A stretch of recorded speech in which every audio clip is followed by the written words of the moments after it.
Assalamualaikum warahmatullahi wabarakatuh. Sahabat Curhatkum, selamat bertemu kembali dengan saya Ismail Marjuki dalam YouTube channel Curhatukum Ismail Marjuki. Nah, di kesempatan kali ini saya akan menyampaikan materi tentang hukum waris Islam menurut hukum positif di Indonesia. Ya. Dan khusus materi kali ini adalah mengenai peristilahan yaitu tentang apa itu pewaris dan ahli waris, karena di masyarakat kadang-kadang tertukar antara istilah pewaris dan ahli waris. Nah, meskipun materi sederhana namun tentunya sangat bermanfaat bagi sahabat curhat hukum dalam memahami tentang hukum kewarisan Islam di Indonesia. Sahabat curhat hukum, sebelum saya masuk ke dalam materi, mohon kesediaan sahabat untuk like, subscribe, komen, dan share di bawah ini. Terima kasih. Apa itu pewaris? Pewaris adalah orang yang pada saat meninggalnya atau yang dinyatakan meninggal berdasarkan putusan pengadilan beragama Islam, meninggalkan ahli waris dan harta peninggalan.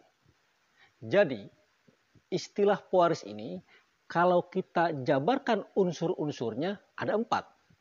Yang pertama yang dimaksud dengan pewaris adalah 1. Pada saat meninggal beragama Islam. Atau 2. Dinyatakan meninggal berdasarkan putusan pengadilan beragama Islam. Yang ketiga, meninggalkan ahli waris. Dan yang keempat, meninggalkan harta peninggalan. Nah, itulah 4 unsur tentang pewaris.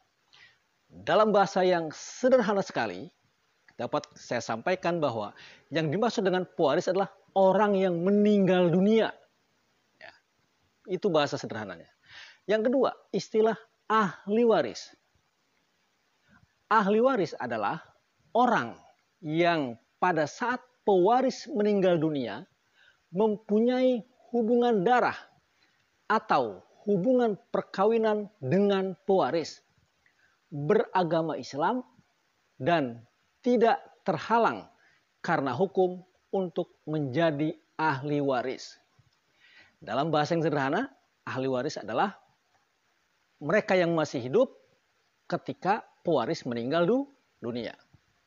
Nah, ahli waris dipandang beragama Islam apabila diketahui dari kartu identitas atau pengakuan atau amalan atau kesaksian.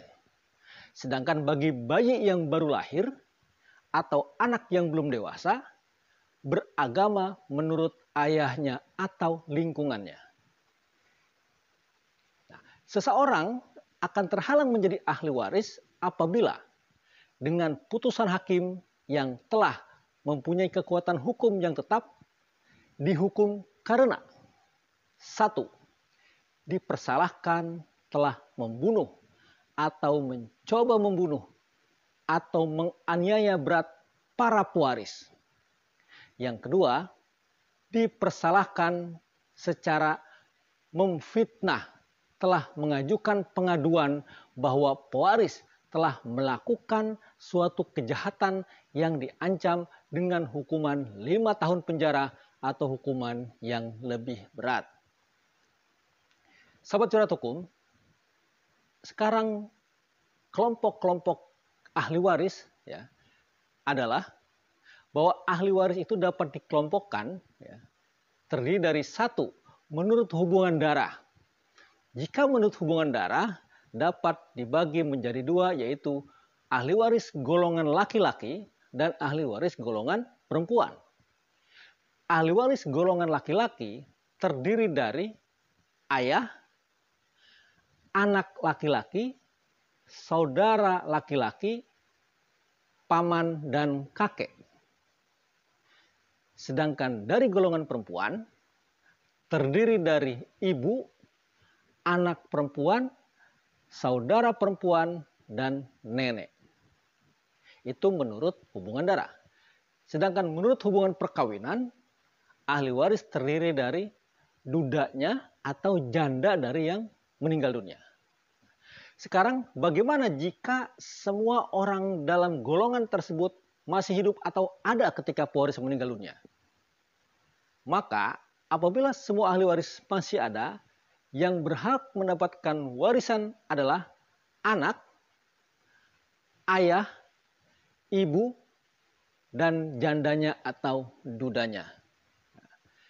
Demikian yang dapat saya sampaikan. Semoga materi singkat ini dapat bermanfaat. Assalamualaikum warahmatullahi wabarakatuh.